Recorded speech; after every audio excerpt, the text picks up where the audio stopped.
Good morning. This is Margaret, Peggy, Dylan. I'm coming back to my mat this morning to continue my practice to share with all of you the way in which yoga can create a sanctuary and a safe place for us during this time of the coronavirus. I had a little bit of a ragged day yesterday, so I followed along someone else's class from home, got my mat out and watched a class and practiced that class, which helped me to ground. So good morning and welcome. This is all new to me. I'm just feeling called to share my practice during this time and trusting that that is the right thing to do and that it will be helpful for someone along the way. So today's practice will be in about 15 or 20 minutes, and I'll be doing 15 and 20 minute segments working through the chakras, starting with the root chakra. If you were here for my first video the other day, we did a grounding and a centering and connected with the root chakra and our sense of focusing on survival and how we can best take care of ourselves in this time of survival mode when safety and self-nurturing and grounding and being present in the moment are the very most important things we can do, as well as keeping our social distance, physical distance, but staying connected socially through other ways. Washing our hands. I just read this morning, gargling is a good idea. There are so many ideas out there, and I hope that they will all be helping you as they are helping me.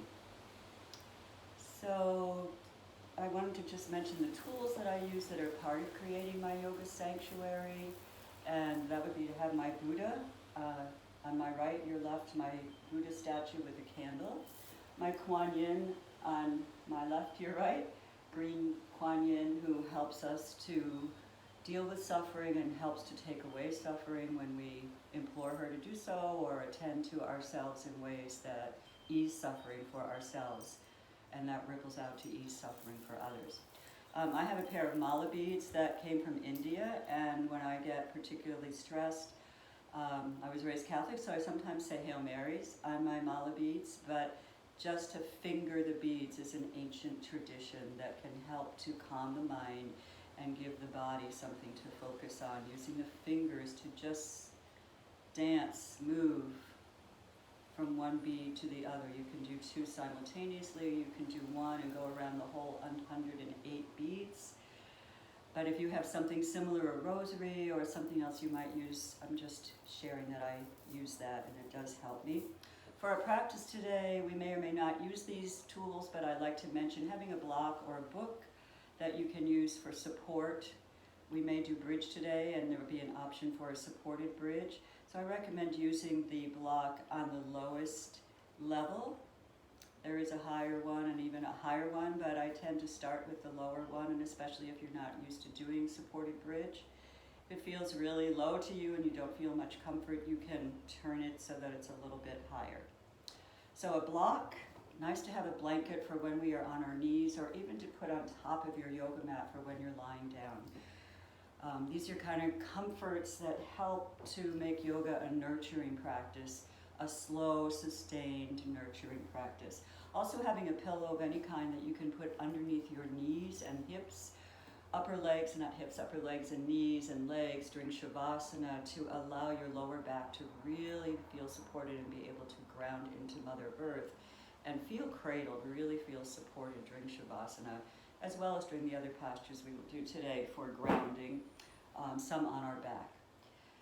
So with that said, I'm experimenting with putting a little music in the background today after we do our centering and focusing on Muladhara, the root chakra. The color is red. The energy or the essence of the root chakra is finding, grounding, calm, inner peace, and stability in times of crisis. It's about finding our best way to survive and our best way to not only survive but to thrive with the limited options that we have right now for being in the world. So aside from keeping our, I'm going to say, physical distancing and staying connected socially, we can spend time at home on our mat, and I hope that if you're not comfortable doing that yourself, you'll follow along. I appreciate your being here. Thank you very much. Just want to make sure this is recording. I believe that it is, but I'm going to get up and just double check. This is a one-woman operation right now, but yes, it is recording. So, let's come into our comfortable seat. Could be Sukhasana for you. I always sit on a cushion to support my pelvis, tilting forward and allowing the hips to open and the knees to not be stressed, but actually to be able to comfortably open. Crossing your feet, or you can stretch your legs into a diamond shape, bring the soles of the feet together. The main thing is to feel that as you do that, or even if you're in Sukhasana, that you press into those sits bones. Allow the pelvis to tilt slightly forward, but not in a contraction or an extension, just a nice aligned spine pressing into the sits bones. So let's take a minute. Find that comfortable seat for you. Inhale. Shoulders up to the ears, back, down the back. And once again, inhale. Let's bring them forward this time. Really exaggerate, crunch the shoulders toward each other and the chest. Inhaling up, exhaling, back and down. Once more, just to settle in, arrive on your mat, on your cushion, wherever you are, finding your way to feel grounded as we begin. Take a moment to begin to notice your breath, and this is an option for softening your gaze, closing your eyes. A lot of what I will say and guide you through, you will be able to do without actually watching. So notice what works best for you to connect to yourself, to your root chakra in the lower part of the body, the sacrum, the pelvis, the hips, thighs, legs, the feet, and imagining roots from the pelvis and the sits bones and the sacrum and the buttocks down into the earth, and those roots also down through the legs and the feet when we're standing and into the earth, and we will do mountain a little bit later. So here we are. Take a moment. If you'd like to bring your hands to your heart center, that's fine, or cross your hands over your heart, Garuda Mudra, which brings self-compassion, Mayatri, as Pema Chodron calls it, gives us a sense of giving ourselves a little hug and a little support. Or if you prefer to center with your palms facing up, resting on your thighs, or palms down for grounding, connecting you more to yourself and to your own inner awareness. And later on, maybe at the end, there'll be an inclination to receive by opening the palms. So trusting yourself on this. Wiggle around, make any movements you need to make at any time to reset your posture, to come back to what feels like a long spine from tailbone all the way up to the crown of your head. Shoulders drop down, heart open. Anahata chakra, the heart opening. Not sure that's right. I think I said the wrong one. No, that's Anahata. Sorry. Just had a senior moment there. Okay, so let's bring our hands wherever you comfortably want to place them. I'm going to take us through a short centering, and then we'll start moving into our postures on our back. So bring your awareness to your breath. Notice that you are breathing. Notice that this might be the first time you're aware of your breath in quite a while, since we don't pay attention and it happens automatically without our needing to make it happen. But here we are consciously tuning into our breath. So noticing where you feel the movement of your breath. Perhaps belly expands, perhaps middle chest or upper chest expands on the inhale. Perhaps you're just feeling a little expansion in the upper chest and the throat. Shallow breathing, that would be. There's no judgment, there's no right or wrong. Just notice how your breath is occurring at this moment. Breathing in is a filling up. Breathing out is a letting go, softening, releasing the stale breath, prana, bringing in fresh prana on the inhale. So take a couple breaths, and with the intention to deepen your breath slowly, naturally, without effort, but with awareness. Coming into Dirga or three-part breath when you're ready. Belly expands first on the inhale, then the ribs, front, sides, even into the back body expand all the way up to the upper chest. Collarbones expand all on the inhale, and on the exhale, reverse the flow. So we release the energy, the oxygen, the carbon dioxide from the lungs starting at the top, the middle, and the bottom part of the lungs. And at the very end, gently pressing your navel toward your spine to help expel that last bit of stale breath. There might be a pause when we retain the breath. We allow the prana that we've taken in or released to have a little bit longer effect on us. Notice how that feels for you. Breath retention supports circulation of that oxygen or release of that carbon dioxide. So take a couple more breaths here. 3-part breath, inhaling fully like a wave, starting at the base of your spine and the belly, smoothly flowing up to the top, and then on the exhale, smoothly flowing out like the ocean, waves coming into the shore and going back out. Let out any sighs or sounds as they naturally occur. And if you're familiar with or you like to use the Ujjayi breath, in through the nose and out through the nose with a constriction of the throat, closing the epiglottis. So we inhale through the nose. Exhale as if you're going to fog a mirror. That's an example of fogging the mirror. And now you close the lips and do the same thing on the exhale. So inhale through the nose. Softly let the lips meet and exhale through the nose. Feels like you're humming. That's the Ujjayi or victorious breath. And victorious breath is something that can really sustain us because it gives us strength. It allows us to bring heat into the body, to all parts of the body, muscles, tissues, fascia, organs.